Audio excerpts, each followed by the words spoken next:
Hi, I'm Ed Sperling. I'm the editor-in-chief of Semiconductor Engineering. I'm over at Achronix with Namit Varma. He's going to talk today about the different design methodologies between an embedded FPGA and a discrete FPGA. So Namit, how does an embedded FPGA impact the design methodology that you use? Right, thanks Ed. So what's important to understand when you look at embedded FPGAs is how it's different from traditional FPGAs in terms of the way things are designed and maybe even the economics of it. The first and foremost thing is that a discrete FPGA or traditional FPGA normally is designed for a specific process technology.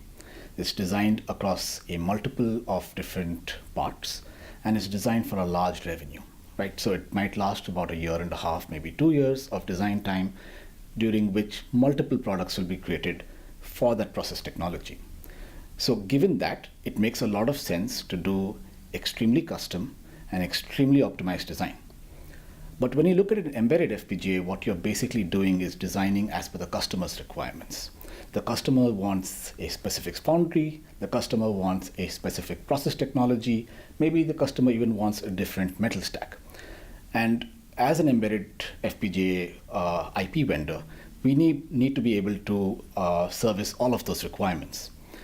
What we can't do, however, in the process is design in the same way, because the amount of effort it takes to design in custom design for a process technology for a foundry is too large. Why don't you draw this out for us? Sure, let's do that. How do we speed up the integration here? That's one of the big challenges, right? Right.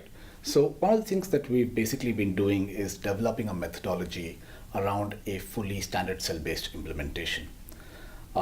So what we do is when we move from one process technology to another, or from one foundry to another, we basically make use of the standard cells that are already silicon proven, that already have design methodologies developed around them, and we use them directly to build our embedded FPGAs.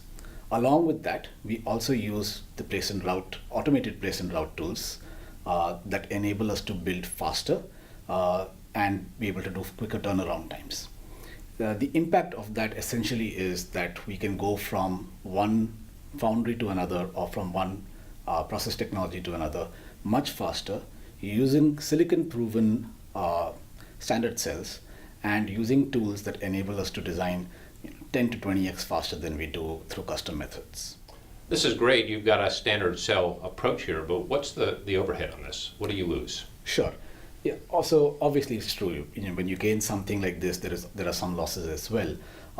So, in the traditional approach, where everything is custom designed, the power, performance, and area is highly optimized. When we use the standard cell-based methodology, there are some losses, but we have methodologies built in-house that enable us to limit these to nothing more than 5%. So in terms of performance, in terms of area, in terms of power, we can be within 5% of the equivalent custom-based methodology. And so when you're dealing with an embedded FPGA, you're pretty much at the mercy of whatever you have to work with there. The trick is really to get this to work as best you can, as quickly as you can, right? That's absolutely correct. If you look at the standard cell-based methodology that's used traditionally in ASIC design, that's also an attempt to be able to do it faster than it would be, let's say, to do custom. So ultimately, from any SoC vendor standpoint or any customer standpoint, time to market is as important as the other aspects of power, performance, and area.